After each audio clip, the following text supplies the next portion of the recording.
പക്ഷേ ചില സംസ്ഥാന നേതാക്കൾക്ക് ഇപ്പോഴും രാഹുൽ മാങ്കൂട്ടത്തിൽ ഒരു കള്ളൻ അല്ലെങ്കിൽ ഒരു പ്രശ്നക്കാരൻ, പുറത്തു നിർത്തപ്പെടേണ്ടവൻ എന്ന ലേബലിൽ അയാളെ നിർത്താനാണ് ഇഷ്ടം.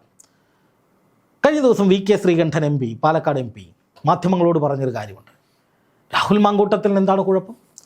അയാൾ ഞങ്ങളുടെ ഒരുത്തനാണ്, അയാൾ സസ്പെൻഷനിലാണ്, പക്ഷേ അദ്ദേഹം ഞങ്ങളുടെ കൂടെ നിൽക്കുന്നതിൽ എന്താണ് പ്രശ്നം?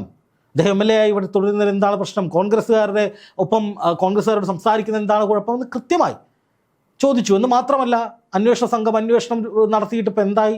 രാഹുലിനെതിരെ ഉയർന്ന ആരോപണങ്ങൾ എവിടെ പോയി? ഇങ്ങനെയൊക്കെ ആർജവത്തോടെ ചോദിക്കണമെന്നേ കോൺഗ്രസ് നേതൃത്വം. കാരണം നിങ്ങൾ യൂത്ത് കോൺഗ്രസ് സംസ്ഥാന അധ്യക്ഷ പദവിയിൽ നിന്ന് എടുത്ത് വലിച്ചെറിഞ്ഞത് ഒരു കരുത്തുറ്റ നേതാവിനെയാണ്.